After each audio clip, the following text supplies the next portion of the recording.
Bueno, buen día. Mi nombre es Manuel Ibarrola, soy médico neumonólogo. Soy actualmente coordinador del servicio de neumonología del Sanatorio Güemes y médico del servicio de urgencias en enfermedades respiratorias del Hospital Infecciosas Muñiz, ambos en Ciudad de Buenos Aires. Hoy me toca compartir con ustedes algunos conceptos sobre micosis pulmonares endémicas.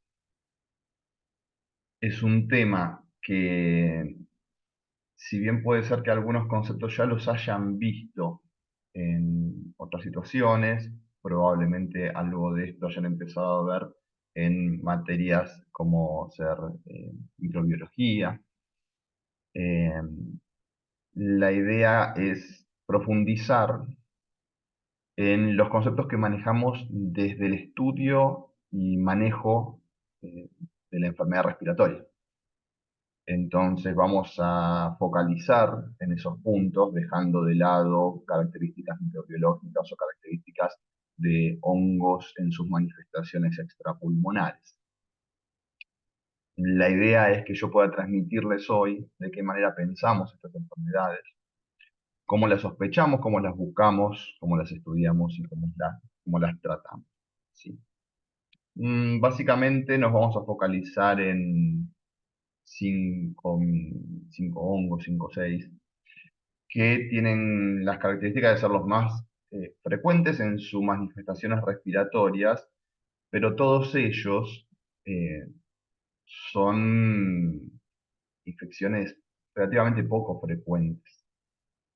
Dependen de ciertos factores que tienen que ver con el huésped. Ustedes han hablado ya de los postulados de Koch sobre la infectividad o la probabilidad de transmitir una enfermedad infecciosa, que tiene que ver con varios factores. Algunos tienen que ver con el microorganismo, su grado realmente de infectividad, su concentración o el factor de la inoculación, los factores ambientales que facilitan o dificultan la transmisibilidad de estos microorganismos, y las características del huésped, es decir, la inmunidad. Y este último punto es clave en las micosis pulmonares. Vamos a tener un menú o una ruta, una hoja de ruta en la cual vamos a comenzar con generalidades de estas micosis porque comparten varios puntos.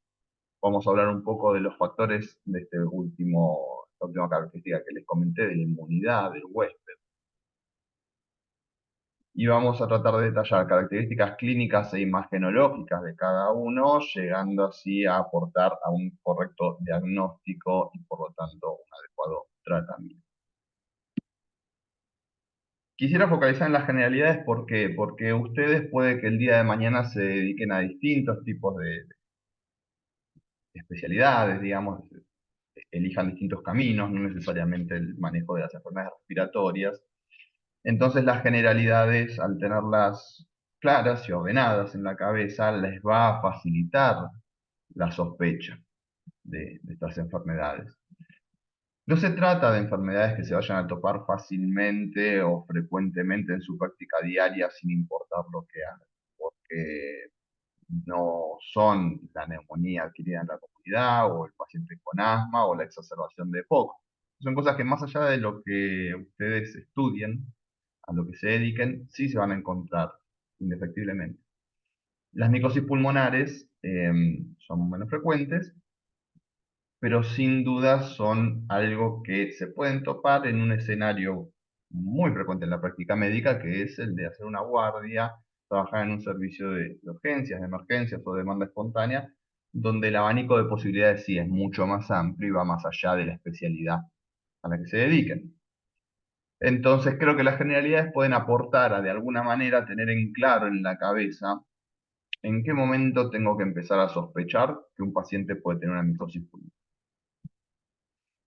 Los hongos son microorganismos ubicuos y algunos de ellos atróficos, es decir, los podemos encontrar en cualquier lugar, con lo cual eh, esta característica del hongo hace que dependa más su transmisibilidad de factores individuales de cada paciente, como dijimos, de la inmunidad, que del estar expuesto a ese hongo. Excepciones son el coccidioides y el paracoccidioides, porque son hongos que habitan en la tierra, Entonces están más relacionados con los trabajadores de la tierra, los trabajadores rurales. Pero todo el resto los encontramos en todas partes. Y hay otra implicancia que tiene que ver con esto, que es los cultivos van a ser poco específicos si no lo ponemos en un contexto adecuado, porque estos hongos pueden desarrollar en muchas condiciones y pueden estar presentes en cualquier toma de muestra, si no se toma de la forma adecuada, ¿no? O sea, fácilmente son contaminantes. No suelen producir enfermedad en pacientes sanos. Estamos hablando de enfermedad pulmonar. Obviamente, micosis superficiales, micosis cutáneas pueden suceder en pacientes sanos. Más allá de eso, siempre hay alguna alteración, aunque sea alteración de una barrera inmunitaria, como es la piel, tiene que estar presente. Entonces, conceptualmente está bien decir que no suelen producir enfermedad en pacientes sanos. Las micosis pulmonares, más allá de las lesiones que generan en pulmones, pueden tener lesiones extrapulmonares. Y esto es importante al momento, no solo de pensarlas, sino también de elegir métodos diagnósticos. Suelen compartir las micosis pulmonares métodos diagnósticos similares. Y esto lo vamos a ver que no es sencillo, no hay una prueba definitiva para las micosis pulmonares que las puedan diagnosticar, sino que lo que tratamos de hacer es sumar criterios o avanzar lo más posible en el estudio del paciente. Y a veces esto es posible y otras veces no. Las opciones terapéuticas son escasas, son bastante similares. Los antifúngicos no son demasiados y muchas veces son solo una herramienta dentro de otras que tenemos que llevar a cabo, como ser muchas veces restaurar una adecuada inmunidad en el paciente. Entonces, en líneas generales, lo primero que quiero que se lleven, el primer mensaje que quiero que les quede fijo es, tienen que pensarlas en pacientes inmunosuprimidos. Tienen que interrogar sobre factores posibles de inmunosupresión. Y si yo tengo una alta sospecha de micosis pulmonar en un paciente que no tiene un factor de inmunosupresión, tengo que ir a buscarlo, tengo que pensar que hay algo detrás de todo eso. No son cuadros sencillos.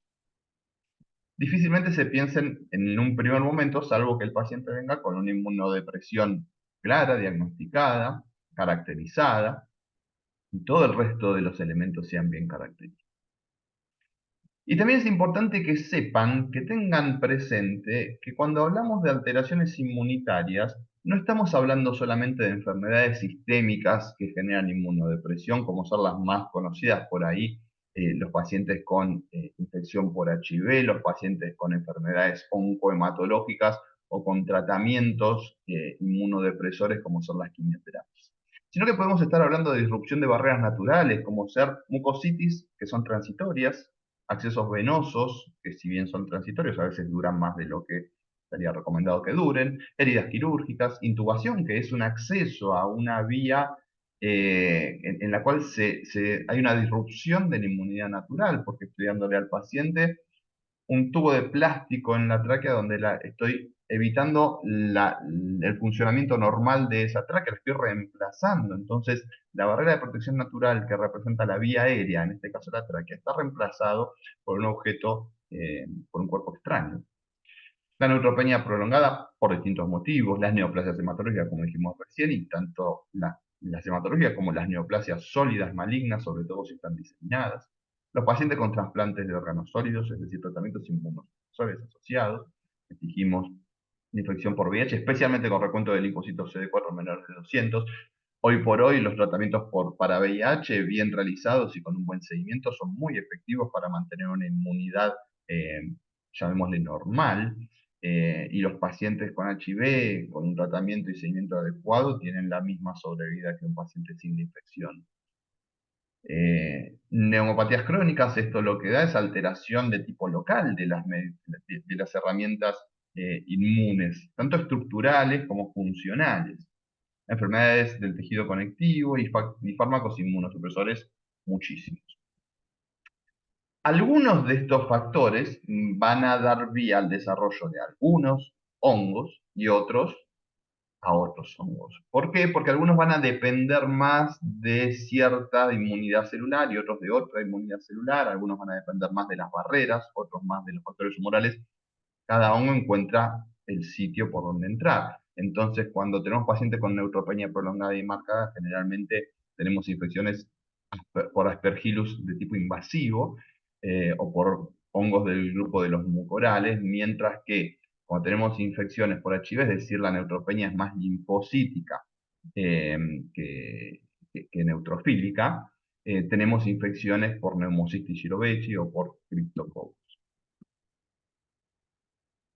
Entonces, como decíamos recién, también el grado de inmunodepresión celular va a marcar la probabilidad de tener eh, infecciones por distintos microorganismos. Entonces, dando el ejemplo de la infección por HIV, y este cuadro me parece que es muy importante que lo tengan presente al momento de evaluar a un paciente con HIV, si yo tengo un paciente que tiene más de 500 CD4 por mililitro en su recuento, en su control, bueno, la probabilidad de infecciones es más similar a las de un paciente sin inmunodepresión, porque estamos hablando de que la mayoría de los pacientes lo que van a tener van a ser neumonías de tipo bacteriana con predominio de Streptococcus, Haemophilus, Staphylo, aparece la Pseudomonas.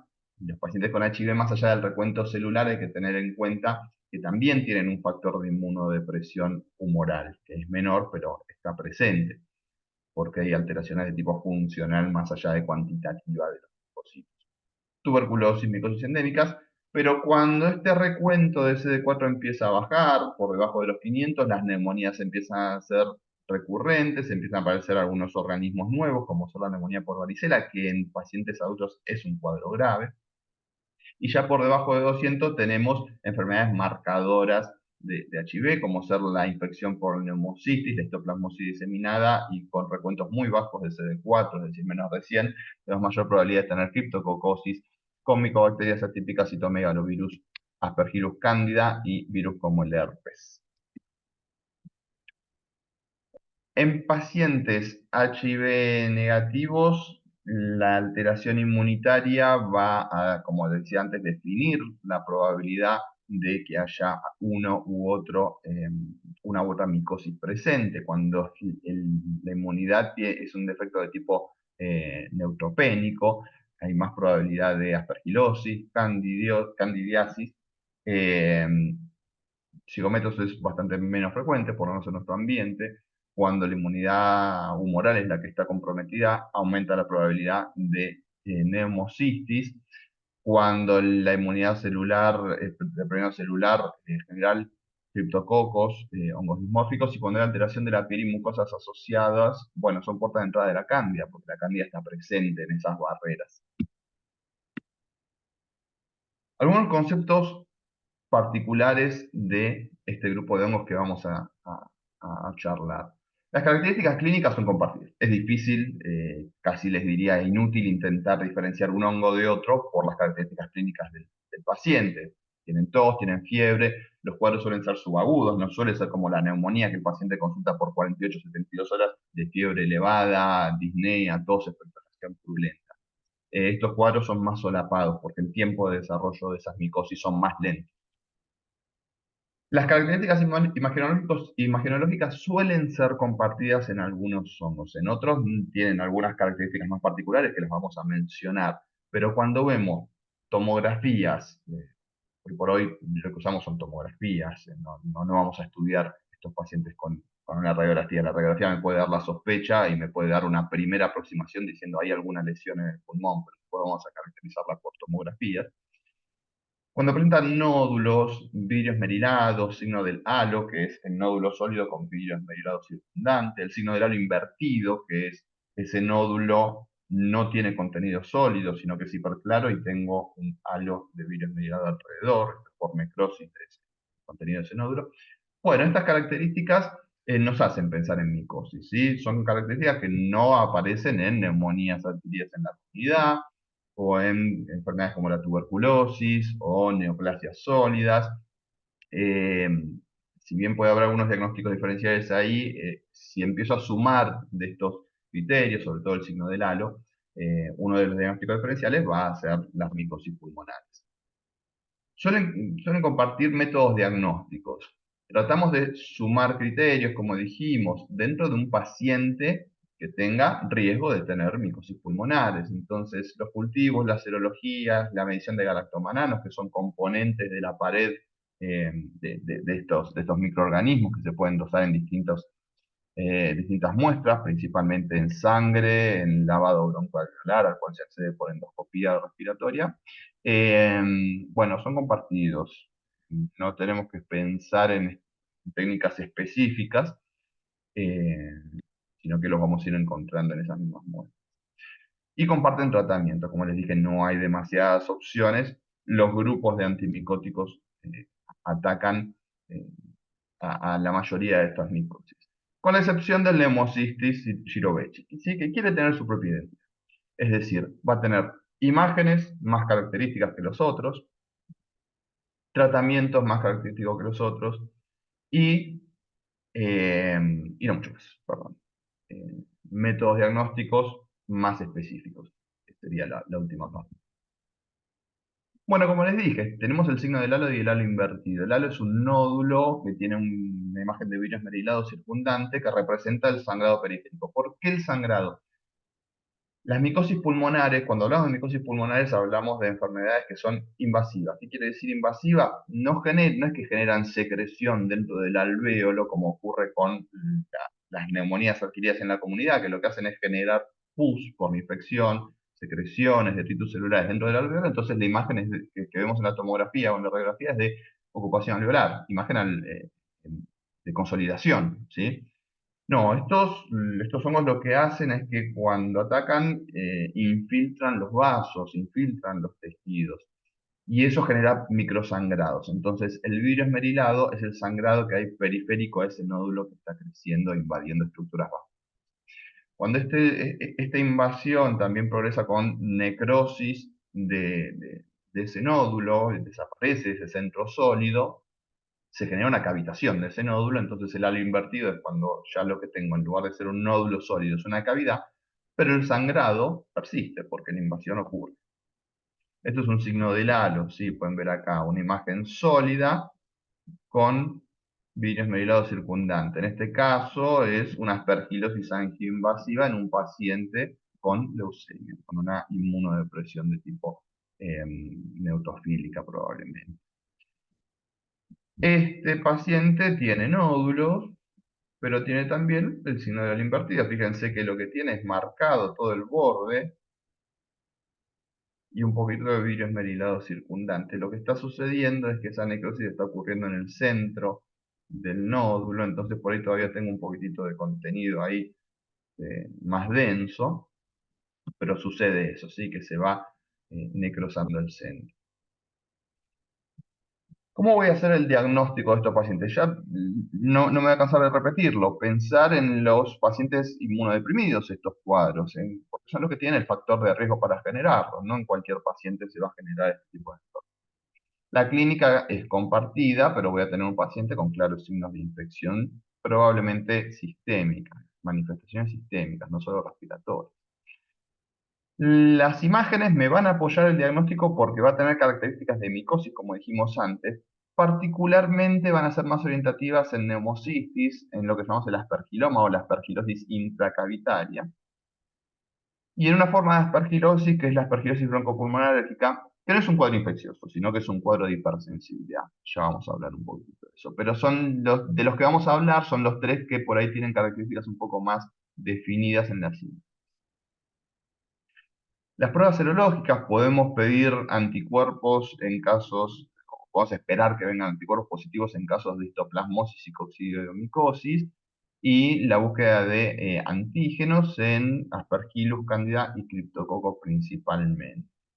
Y algunas pruebas cutáneas cobran mayor relevancia en algunos de estos cuadros, como sea en la aspergilosis broncopulmonar alérgica y en la coccidiomicosis, cuando tenemos un paciente en el que podemos definir que en un momento era negativa y luego fue positiva. Esto es lo que llamamos el viraje.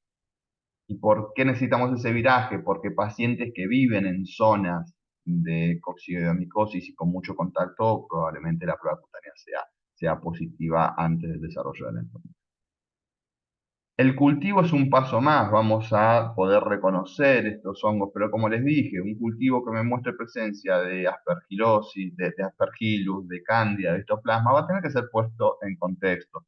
No es como si yo tuviera un cultivo que desarrolla, por ejemplo, Mycobacterium tuberculosis, Es un germen que no tiene nada que hacer en la vía aérea. Si está positivo, bueno, tengo una enfermedad. En este caso, ese germen puede estar presente en la toma de muestras, en el ambiente. Es muy difícil generar un ambiente en el cual estos hongos no estén presentes. Entonces, ahí es donde cobra mayor relevancia la anatomía patológica. ¿Y por qué les digo esto? Porque estamos hablando, si ustedes ven, de una escalera que va creciendo en invasividad. Primero tengo un paciente con los factores clínicos de riesgo, que es la inmunodepresión. A eso le agrego la manifestación clínica, a eso le agrego un estudio de imágenes, a eso le agrego pruebas serológicas. Estoy cada vez invadiendo más al paciente hasta llegar a la anatomía patológica. En muchas enfermedades esto no es necesario.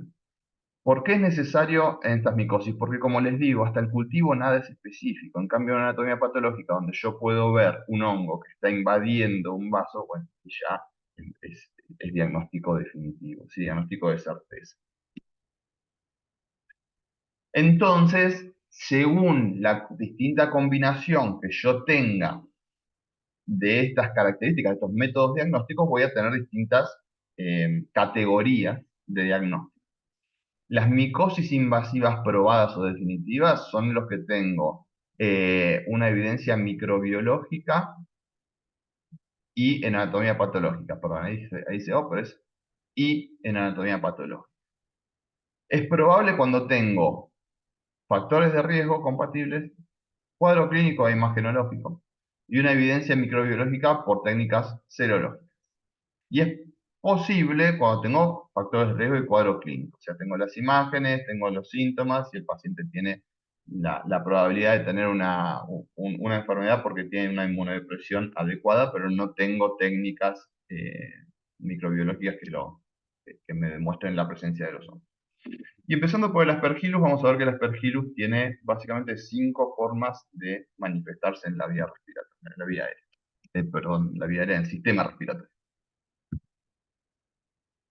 Hay distintas variantes, esto volvemos, que son características microbiológicas, y las formas clínicas que tenemos son la aspergilosis intracavitaria, lo que llamamos el aspergiloma, que es una cavidad preformada por alguna otra enfermedad, generalmente secuela de tuberculosis, adentro de lo cual se asienta el hongo y se desarrolla. La aspergilosis pulmonar invasiva, que era, como decíamos antes, la anfioinvasión, la inmunodepresión tiene un grado tal que permite que el hongo, a través de la pared alveolar, ingrese al intersticio y a los vasos sanguíneos. La aspergilosis crónica, que tiene que ver con el desarrollo a lo largo del tiempo en pacientes que tienen una inmunodepresión local por alteración estructural, arquitectónica, digamos, del pulmón, enfisema, fibrosis pulmonar o secuelas extensas de tipo fibróticas de otras enfermedades.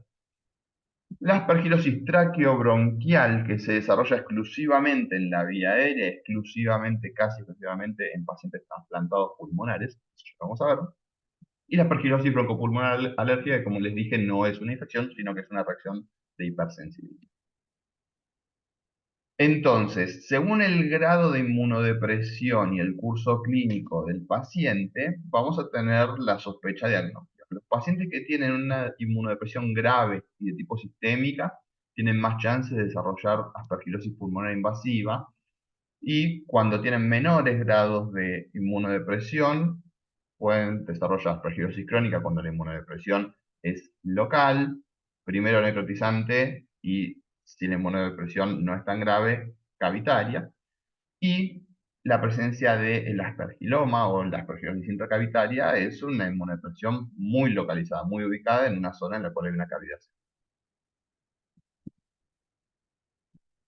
Cavidad persistente generalmente por tuberculosis en nuestro ambiente, lo que genera es un espacio adecuado para el acúmulo de hifas, fibrina, moco, detritus celular y el desarrollo de él. Entonces lo que vamos a ver en la imagen es una imagen homogénea dentro de una cavidad preformada y lo que llamamos el signo del cascabel.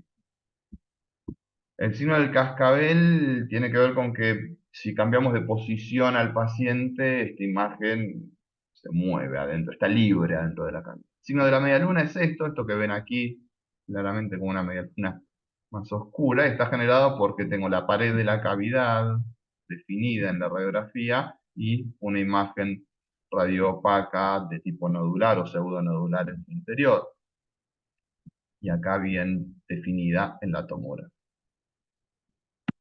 Esto es bastante característico en estos casos. Y voy a hacer el diagnóstico, bueno, como hemos dicho, con todos los aspergillus, tratando de detectarlo por cultivos y por ciertos anticuerpos en un paciente que tiene el cuadro clínico compatible. La imagen, en este caso, cobra bastante relevancia. Como les dije, es uno de los casos en los cuales la imagen es bastante característica. En pacientes asintomáticos no suele ser necesario el tratamiento. En los pacientes sintomáticos, lo que se trata es de extraer la imagen. Se puede dar tratamiento farmacológico, no es muy efectivo, suele ser recurrente el cuadro clínico en estos pacientes. Y el principal riesgo es la hemóptisis, ¿sí? Son pacientes que tienen cuadros de tos, fiebre subintrante, pero que tienen el principal riesgo manifestado por el sangrado. La aspergilosis invasiva es la forma más grave de aspergilosis, con una alta mortalidad que llega al 50%. Pero no perdamos de vista que estamos hablando de pacientes desde un principio con inmunodepresión grave, ¿sí? Tenemos pacientes con inmunodepresión de tipo celular severa. Genera desde el alvéolo una invasión tisular y vascular, genera pequeños trombos dentro de la circulación, por lo cual genera isquemia.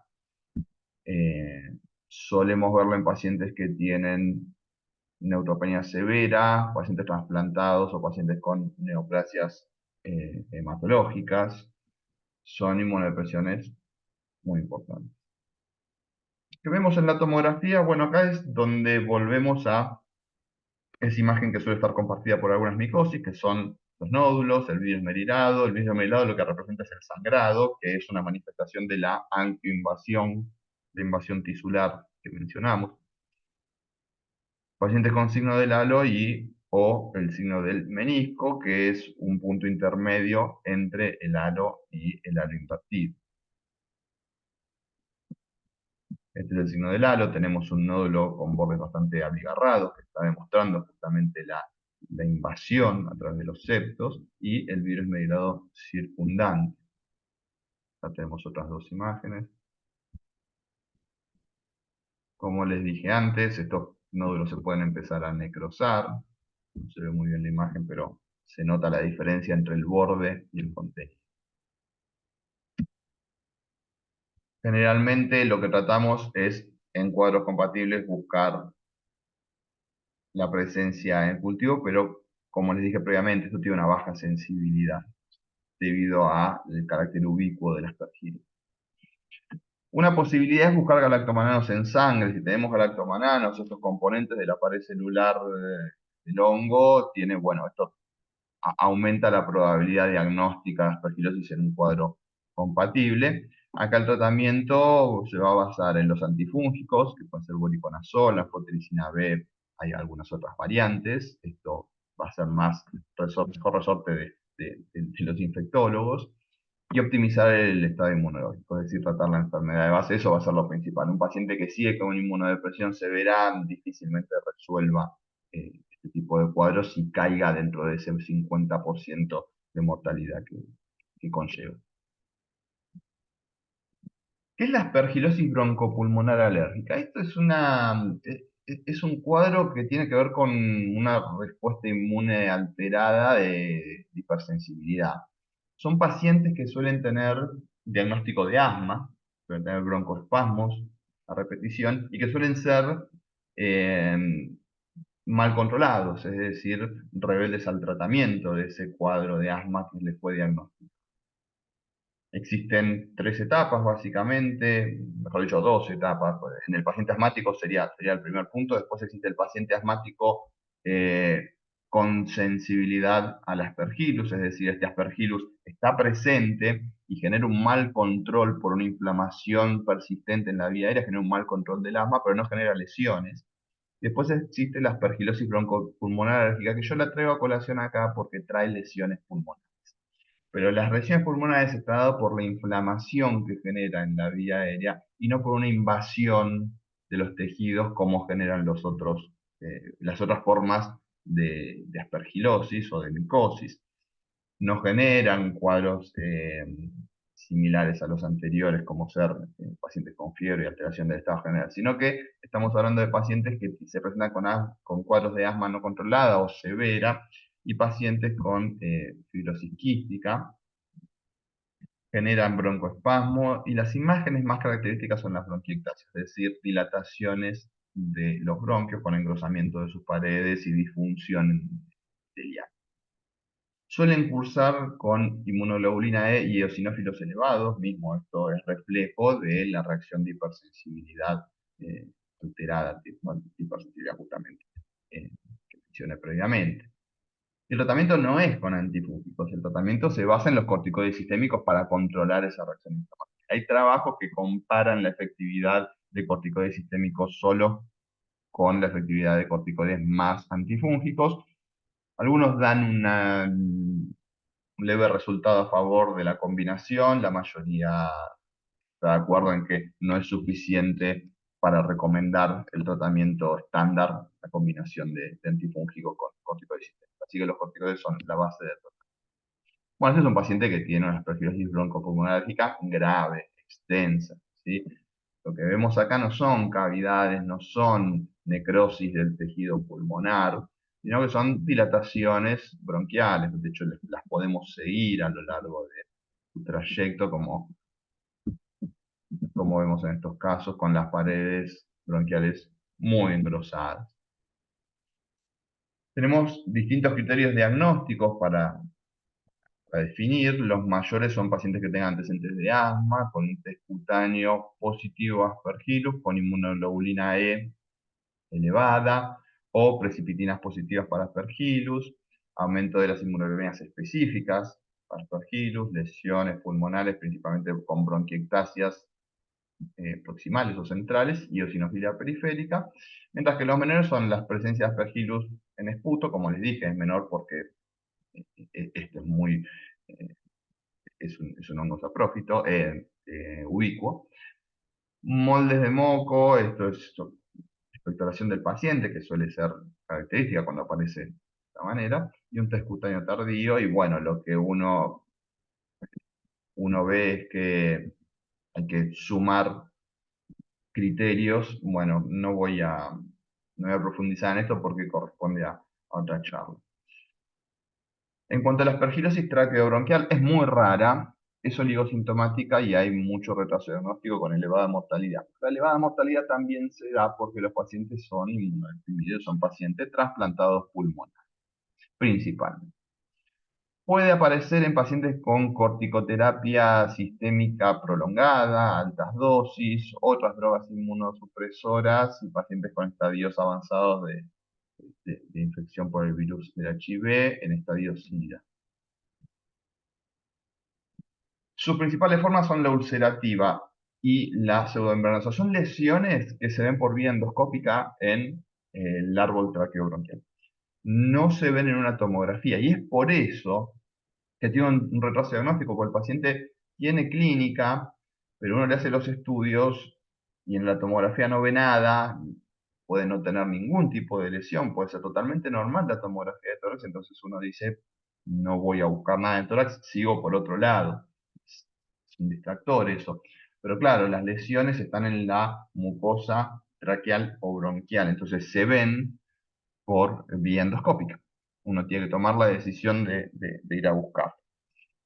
Las lesiones ulcerativas, bueno, se imaginan, son invasiones focales, son úlceras en la mucosa traqueobronquial. Y la pseudomembranosa lo que genera es eso, son detritos necróticos, son como está recubierta la mucosa por membranas blanco-grisáceas, que son las que genera el hongo. Se hace observación directa por fibrobroncoscopía, se toma muestra, ya sea por lavado bronquial. Fíjense que digo bronquial y no broncoalveolar, porque no voy distal a buscar este hongo, sino que lo estoy buscando en el sitio donde veo las lesiones del bronquio o en la tráquea. Y eventualmente biopsia. Esto es lo que se ve, ¿sí? Las membranas blanco-grisáceas en la pared bronquial, ¿sí? Generalmente en los pacientes trasplantados se piensa mucho más, porque los pacientes trasplantados tienen un mecanismo doble de inmunodepresión. Tienen la inmunodepresión sistémica por las drogas que se le administran para evitar el rechazo, como también una inmunodepresión local en el sitio de la sutura. Ustedes piensen que estos pacientes tienen cortes a nivel bronquial donde se suturan los nuevos pulmones. Esa zona suele ser la zona de asiento de estas lesiones en el pulmón. La aspergilosis crónica se da generalmente en pacientes que tienen enfermedad respiratoria crónica que generan por su gravedad inmunodepresión local, ya sean pacientes con tuberculosis o secuelas de tuberculosis, pacientes con EPOC que pueden tener alteraciones estructurales por presencia de enfisema, particularmente si reciben frecuentemente corticoides a altas dosis. Y pacientes con enfermedades intersticiales, principalmente enfermedades fibrosantes como la fibrosis pulmonar idiopática. Estas son alteraciones locales que si están potenciadas por algún factor sistémico, bueno, la probabilidad de aspergillosis crónica es mucho más alta. Son infecciones locales, no suelen tener diseminación y presentan básicamente tres formas clínicas. Las cavitarias, que son nódulos que cavitan, parecidos a los que vimos antes. La necrosante, que suele ser más rápida y agresiva. Y la fibrosante. La necrosante es la menos frecuente. Generalmente lo que vemos son pacientes que tienen síntomas crónicos, solapados, que muchas veces se confunden con episodios de infecciones a repetición o de exacerbaciones de, por ejemplo, EPOC a repetición. Tenemos que ir a buscar el germen, como siempre, cultivos de VAL, cultivo de esputo y la presencia de galactomananos. Y el tratamiento es con antifungio, con itraconazol y voriconazol principal. En los casos de la criptococosis, el ingreso suele ser, es siempre por vía respiratoria, pero tiene una diseminación principalmente al sistema nervioso central. Entonces también van a ver que los pacientes tienen alto riesgo de tener meningitis o meningoencefalitis por criptococosis, la criptococosis meningia, ¿sí? Esto es característico en los pacientes con HIV con recuentos muy bajos de CD4, principalmente recuento menor a 100. ¿Qué pasa cuando el criptococo afecta el sistema respiratorio? En la tomografía, la forma más frecuente de presentación son nódulos múltiples bilaterales. En este caso no suelen cavitar. Puede haber imágenes reticulonodulares, que ya es menos frecuente, y muy raro sería verlo en forma de consolidación. De todas formas, estamos hablando de pacientes que por grado de inmunodepresión que tienen, casi nos obligan a ir a buscar el germen a la vía respiratoria cuando presenta lesiones, porque son pacientes que eh, aumentamos la sospecha de gérmenes poco comunes. Entonces, pacientes graves con una inmunodepresión severa probablemente se tengan que internar y estudiar profundamente estas lesiones. Este es un caso con lesiones nodulares bilaterales. Lo voy a buscar en el cultivo. Acá en el caso del criptococo ya si lo encuentro es mucho más significativo porque no suele colonizar la vía aérea, no suele estar presente en la vía aérea como puede ser el caso de las aspergillus a veces. En líquido cefalorraquídeo es característica la técnica de la tinta china, que da positiva, mientras que las serologías tienen baja sensibilidad y especificidad, por lo cual no se suelen utilizar. El tratamiento queda un poquitito demasiado blanco ahí abajo, puede ser fluconazol, apotericina B, eh, mismo que mencioné en los casos de aspergilosis invasiva, es clave la recuperación o la restauración del funcionamiento del sistema inmune. La cándida en la vía respiratoria es bastante más rara y más severa. Es un germen saprófito, lo tenemos todos en la piel. eh, Distintos tipos de cándida, siendo lo más frecuente es la cándida albicans probablemente. Eh, y lo vamos a, casi diría no sospechar, sino encontrar, porque realmente es poco frecuente, en pacientes con neutropenia severa, pero también con factores de inmunodepresión local. Entonces, es importante en estos casos ver si los pacientes presentan alguna lesión dérmica o de las mucosas. Es ahí donde tenemos que revisar para orientar el diagnóstico, porque la presencia de candidiasis mucocutánea naturalmente aumenta las probabilidades de que las lesiones que veamos en pulmón sean por cándida.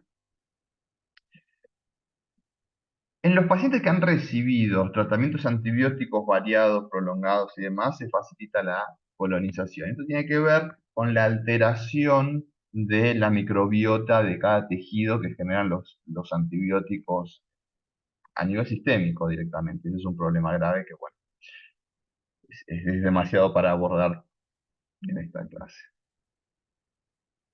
En la radiografía y en la tomografía solemos ver imágenes de consolidación. Esto no varía mucho la característica de la imagen per se de lo que es una neumonía adquirida en la comunidad, pero las características clínicas sí, son pacientes que presentan un estado general mucho más afectado.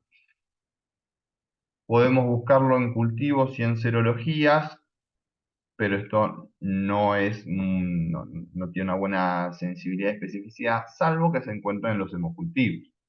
El hemocultivo sí, no tendría por qué tener presente una candida en un hemocultivo bien tomado. Entonces, lo que llamamos la candidemia, bueno, ni hablar que es un cuadro muy grave. La candidiasis pulmonar tiene una mortalidad del 70%. Se trata con fluconazol y con restauración del sistema. Y el caso del Pneumocystis jirovecii, probablemente sea con el que más familiarizados estén. Es la principal infección fúngica en pacientes con HIV con recuento celular de menos de 200 CD4. Piensen que estos pacientes ya de por sí tienen indicación de hacer profilaxis para neumocistis, eh, con trimetoprima sulfamethoxazol trisemanal. eh, Así que imagínense que si tienen este recuento de CD4 y no lo vienen haciendo, eh, la- es obligado pensar en este cuadro. Suele ser una clínica subaguda, no suele ser, como dijimos antes, la de una neumonía adquirida en la comunidad, sino que suele presentarse más días o semanas de evolución, donde la disnea es bastante característica. La tos suele ser seca, no suele haber una expectoración marcada, y bueno, el descenso de peso, si bien está descrito en la bibliografía, bueno, está también asociado a un paciente con una depresión grave. Al examinar al paciente, una cosa que hacemos, esto nota al pie, es ponerle el saturómetro de pulso y hacerlo caminar. Ir y volver, ir y volver. Y es bastante característico ver que la saturación de oxígeno cae. ¿Sí? ¿Esto con qué tiene que ver? Con el grado de afección del intersticial que tiene este hongo en el pulmón. Ahora lo vamos a ver en las imágenes. Perdón por el ruido. En la radiología podemos ver opacidades difusas, bilaterales, poco definidas, en algunos casos algunos nodulillos, pero suelen tener más estas características. ¿Sí? Lo que a veces llamamos informalmente una radiografía sucia, ¿no? Donde no hay lesiones bien localizadas y bien definidas. Para esto nos ayuda muchísimo, sí, la tomografía. Lo que vamos a ver en la tomografía como reflejo de esas opacidades difusas es vidrio esmerilado bilateral. Lo que llamamos el patrón de Crazy Paving también es bastante característico, que es vidrio esmerilado, como mencionamos en el primer punto, asociado a engrosamientos de los septos interlobulares e intralobulares del pulmón. Y lo otro que vamos a buscar es la presencia de quistes, que no siempre están presentes, pero sí son bastante característicos y dan el nombre a la micosis. El neumocistis, el cistis es de quiste. Y acá tenemos, por ejemplo, vidrio esmerilado bilateral. Tenemos imágenes medio parcheadas de vidrio esmerilado.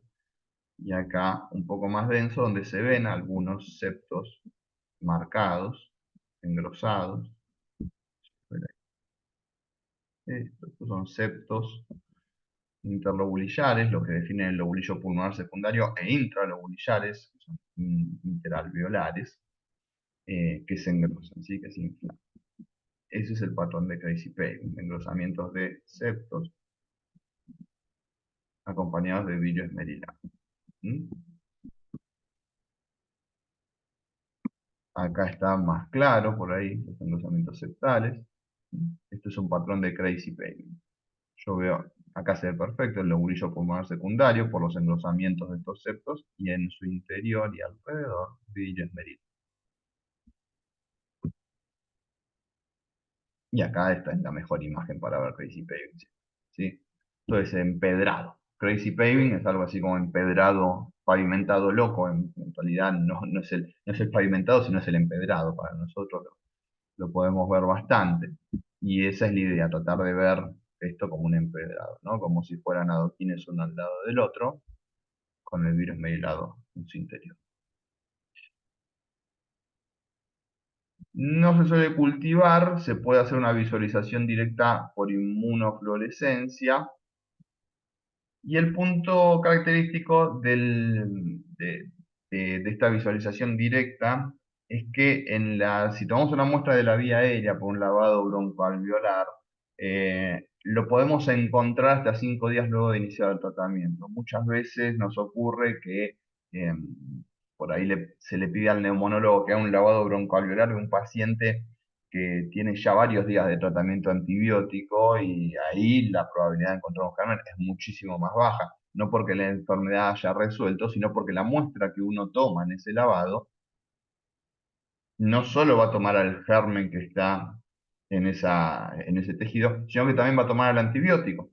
Justamente, el antibiótico está yendo a ese lugar. Entonces yo hago un lavado alveolar, traigo células, traigo microorganismos de distintos tipos, traigo al germen que está generando la enfermedad, quizás, con suerte, pero un paciente que lleva 48 o 72 horas de antibiótico, también traigo antibiótico. Entonces, ¿qué es lo que pasa? Se siembra en el laboratorio para que ese germen crezca y reconocerlo en un cultivo. Ese germen no va a crecer nunca, porque tiene también antibióticos que están inhibiendo su división. Entonces, muchas veces este es el problema. En el caso particular del neumocistis, su persistencia en el tejido, con la característica de poder ser visualizado por inmunofluorescencia, hace que todavía lo pueda diagnosticar. Generalmente la bibliografía habla de hasta 5 días luego de inicio del tratamiento. Se hace tratamiento con trimetoprima sulfametoxazol, esto se ajusta por peso, el conocido Bactrim. Y en casos de enfermedad en la cual tengo una PO2 menor a 60 o una saturación de oxígeno menor al 90%, al 21%, al aire ambiente, al 21%, estos se consideran aproximadamente equivalentes. Generalmente una saturación del 90% corresponde a aproximadamente 60 de PO2, 60 mililitros de mercurio. Se agregan corticoides sistémicos en esto. Como les comenté, hay casos en los cuales se indica directamente profilaxis por la frecuencia y el riesgo de esta infección y por poder también identificar fácilmente a estos pacientes, que son los pacientes en HIV con recuento de linfocitos CD4 menor a 200, tratamientos con corticoides sistémicos, que es prednisona mayor a 20 miligramos diario o equivalente durante más de un mes, presencia de alguna otra causa de inmunosupresión. Tratamiento con alemtuzumab, bueno, esto queda un poquito viejo, porque por hoy ya las probabilidades de tratamientos con biológicos han crecido exponencialmente en los últimos años, así que esta lista seguramente es mucho más larga. Pacientes con leucemia linfoide aguda, pacientes oncohematológicos con un régimen intensivo con análogos de purinas, receptores de trasplantes, bueno, lo verán ahí, no tiene sentido que yo se los lea, pero sí es importante que ustedes tengan en consideración que hay ciertos grupos de pacientes cuya inmunodepresión celular justifica la profilaxis contra neumocistis. ¿Qué pasa con el caso de listoplasmosis? El listoplasma capsulatum también es un germen ubicuo, donde lo tenemos que pensar en pacientes con inmunodepresión severa, en pacientes HIV con recuento celular menor a 50 CD4, que suele presentar lesiones pulmonares y dérmicas. Esto facilita bastante el diagnóstico. Puedo encontrar que el paciente tiene imágenes, lesiones en la piel, desde donde incluso se puede tomar muestra y evitar métodos más invasivos. Suele presentar opacidades reticulonodulares bilaterales difusas, como verán, bien difuso, no hay nada que pueda localizar las imágenes, sino que son lo mismo que veíamos recién con el neumocistis, bastante poco características. Acá está un poco más grave, en algunas zonas un poco más confluentes. En la tomografía puedo ver nódulos o nodulillos pequeños e imágenes de árbol en brote, ¿sí? Fíjense que no están tan definidos como veíamos con el criptococo, sino que tienen los bordes un poquito más difusos. Esto es un poco más característico. El árbol en brote son esas pequeñas gemaciones que salen de la vía aérea, una vía aérea inflamada, que manifiesta afección de la pequeña vía aérea. Diagnóstico diferencial, uno de los principales diagnósticos diferenciales de la tuberculosis, porque las imágenes que presenta pueden ser iguales. En cuanto al diagnóstico, se puede detectar el anticuerpo en suero. Una, una característica importante, como les dije recién, es que se puede hacer una escarificación de lesiones dérmicas, esto con un portaobjetos. En el Hospital Muñiz, tengo la suerte de tener la posibilidad de que el bacteriólogo de guardia eh, pueda hacer el diagnóstico en el momento. Se hace una escarificación, se coloca en un portaobjetos, se manda al laboratorio, se le hace una fijación en ese momento, y a la hora, 2 horas, me están diciendo si tiene IFAS de histoplasma el paciente, ¿sí?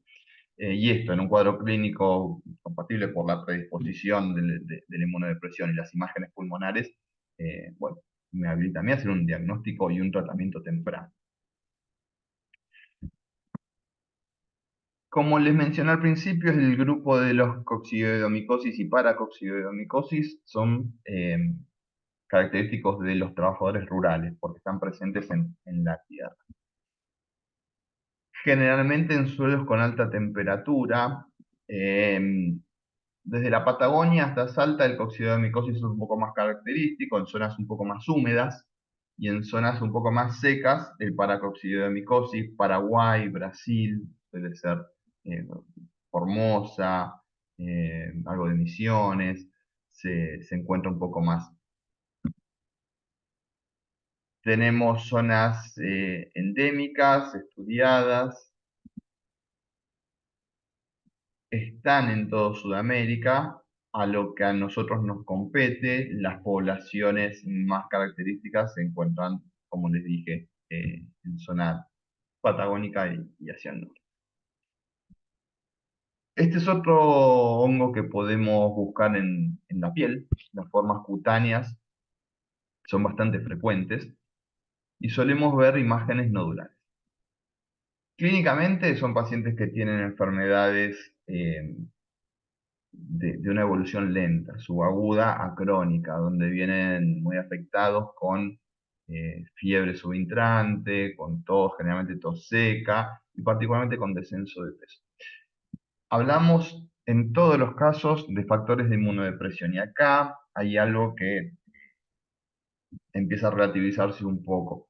Este caso tiene un poco más que ver con la carga del inóculo, ¿sí? Con pacientes trabajadores de la tierra, particularmente no estamos hablando de que en la tierra de Patagonia, el norte del país, Brasil, Paraguay, cualquier persona puede inhalarlo fácilmente, este germen, y desarrollar la enfermedad, sino que estamos hablando de trabajadores que remueven esa tierra y que están en contacto durante horas y horas en forma diaria con este germen. Entonces, la carga del inóculo pasa a tener una relevancia más importante en este caso.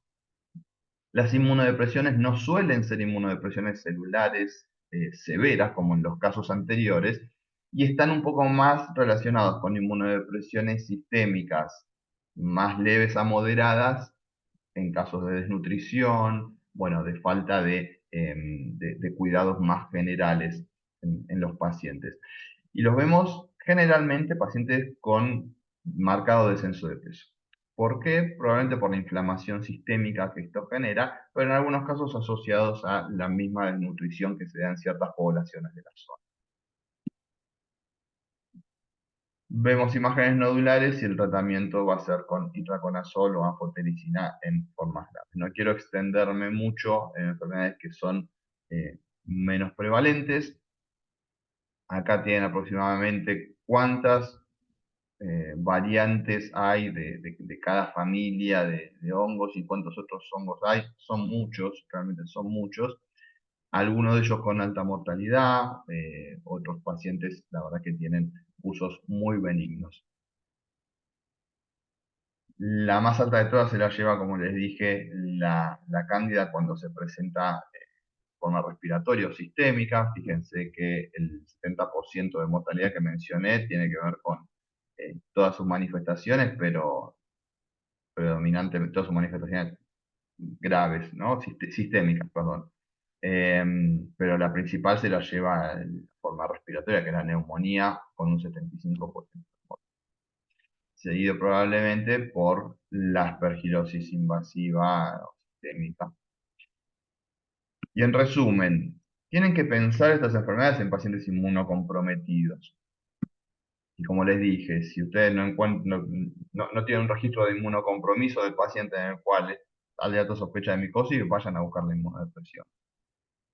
El tipo de inmunocompromiso, es decir, el diagnóstico de la enfermedad de base de este paciente, de la alteración inmunológica que tenga, me va a orientar un poco. Es más probable que sea una cosa, más probable que sea otra. Y algunas imágenes, como dijimos en el caso de el aspergiloma o la aspergillosis intrasanitaria, o en el caso del neumocistis, pueden orientar bastante más el diagnóstico. El neumocitis tiene características bien definidas en una población específica. Esto facilita mucho su sospecha y su tratamiento, entonces es mucho más frecuente el manejo, a veces empírico, y el buen registro de casos de neumocitis. Si tenemos hongos que están afectando el sistema respiratorio, vamos a tener una alta mortalidad. ¿Por qué? No solo por la agresividad del hongo, sino porque estamos hablando de casos de pacientes que tienen enfermedades graves de base. Entonces su manejo va a estar dificultado en muchas oportunidades por eso. Les agradezco mucho la atención, espero que sirva para sus objetivos. Cualquier consulta estoy disponible, dejo mi mail en la presentación, me pueden escribir libremente y estoy a disposición para responder. Muchas gracias.